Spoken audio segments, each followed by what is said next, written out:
Welcome, colleagues. Today, we will be presenting a clinical case study of a 45-year-old man who was admitted to emergency with possible sepsis and a urinary tract infection. The identification of bacteria has been carefully and systematically processed to identify the possible infectious agents. Escherichia coli was isolated from a midstream urine sample as the causative agent for the UTI. A blood culture and a wound swab gram stain showed the presence of Staphylococcus epidermidis as either a contaminant or possible agent for sepsis. A urinary tract infection, as its name suggests, is an infection of the urinary system, characterized by excess urination, dysuria, and a cloudy discharge. Although many gram-positive and negative organisms can cause a UTI, E. coli is the most prevalent. As in our case, males usually obtain a UTI from bacteria that were already present in the body via contamination or during sexual activities. Sepsis, on the other hand, is a multi-system disease where inflammation and coagulation are simultaneously activated as a result of exposure to infectious bacteria in the blood.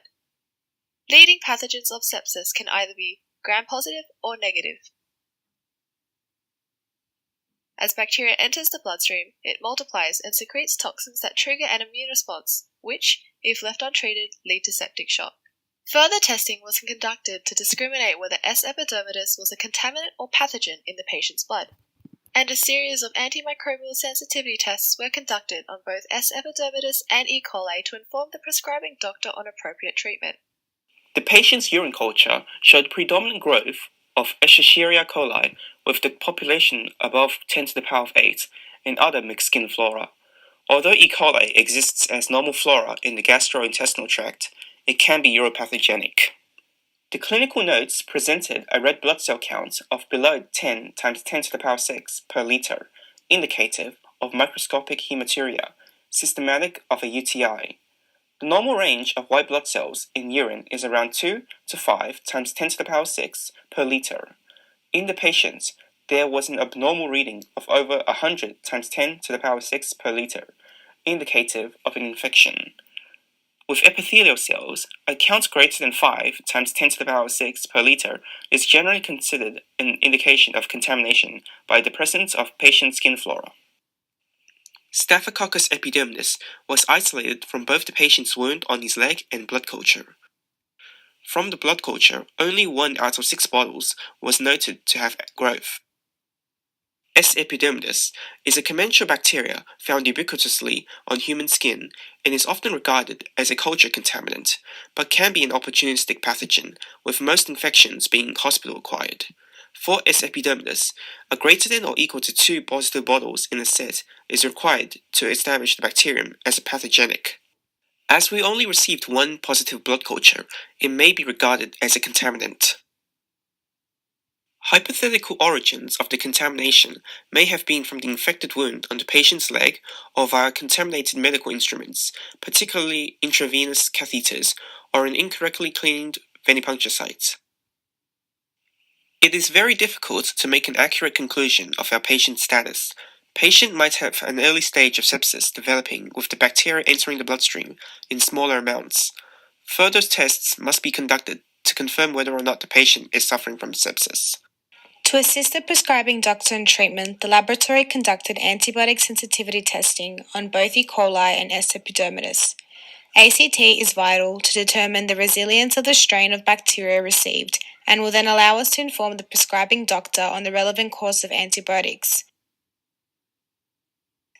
The sensitivity testing was conducted using 2 methods, the antibiotic disc diffusion and an E-strip to test for minimal inhibitory concentration, both interpreted in conjunction with UCAST guidelines.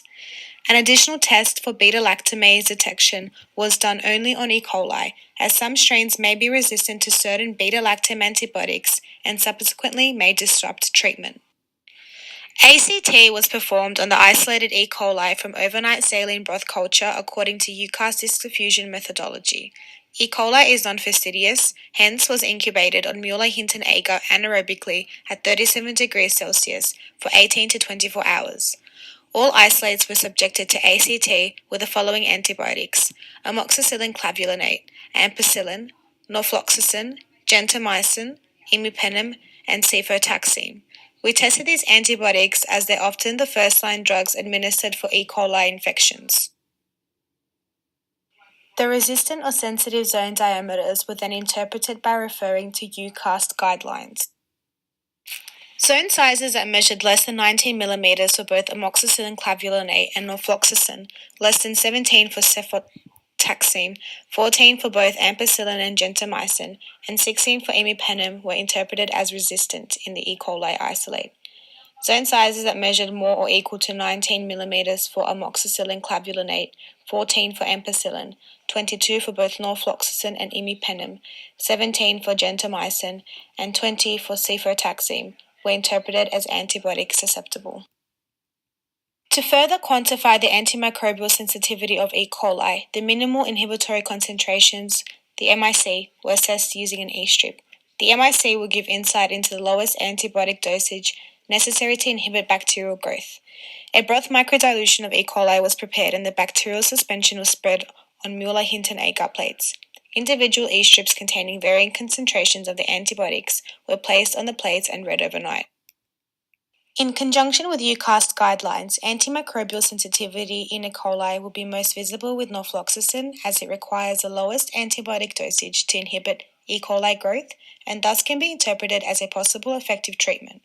The highest concentration is required for amoxicillin and thus can be interpreted as a less efficient treatment. However, MIC will depend on the bacterial strain, the affected patient, and the antimicrobial drug itself.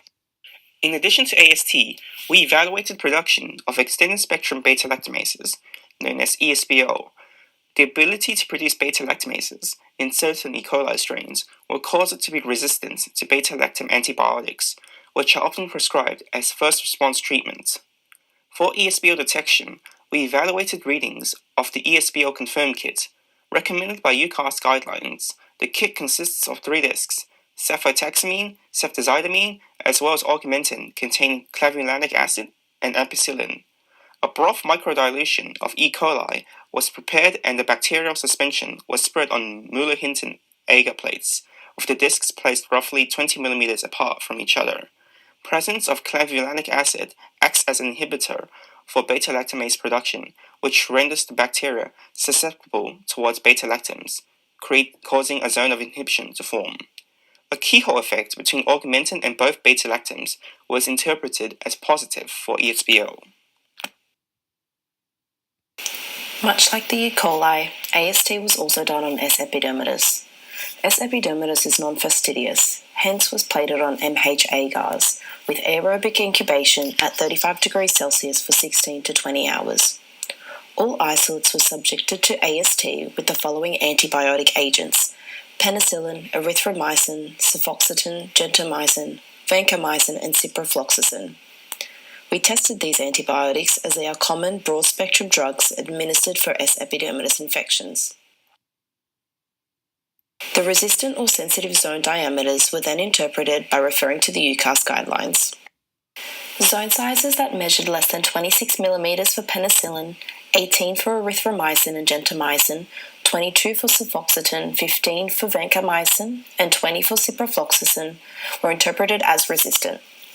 Zone sizes that measured more or equal to 26 millimeters for penicillin, 21 for erythromycin, 22 for cefoxitin, 18 for gentamicin, 15 for vancomycin, and 20 for ciprofloxacin were interpreted as susceptible.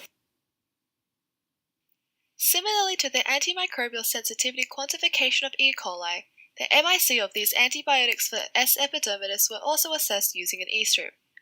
A broth microdilution of S. epidermidis was prepared, and the bacterial suspension was spread on Mueller-Hinton agar plates. Individual E-strips containing varying concentrations of the antibiotics were placed on the plates and read overnight. In conjunction with UCAST guidelines, antimicrobial sensitivity in S. epidermidis will be most visible with ciprofloxacin, as it requires the lowest antibiotic dosage to inhibit S. epidermidis growth, and thus can be interpreted as a possible effective treatment for the bacteria. The antibiotic with the highest MIC, in this case penicillin, can be interpreted as a less efficient treatment. For the patient, a broad-spectrum antibiotic gentamicin is recommended as first-line treatment to combat both bacteria simultaneously due to their antimicrobial sensitivity, which will minimize the risk of side effects and development of antibiotic resistance. If E. coli is still present and infectious, a second-line treatment with norfloxacin is recommended due to its low MIC shown by the sensitivity test. If the patient shows adverse reaction to the drug, trimethoprim is recommended. Alternatively, if the S. epidermidis persists, vancomycin is recommended as a first-line treatment and ciprofloxacin as a second-line due to the high susceptibility. The case presented a UTI caused by E. coli. However, our results for sepsis are inconclusive, as the bacteria is present in the blood in only small amounts, which may indicate either contamination or early sepsis. Patient circumstances, however, may have increased the likelihood of S. epidermidis being a contaminant, as they were in hospital where there is a higher chance of contracting the bacteria from contaminated medical instruments, along with the wound on his leg infected with S. epidermidis, which also could have been a hypothetical source.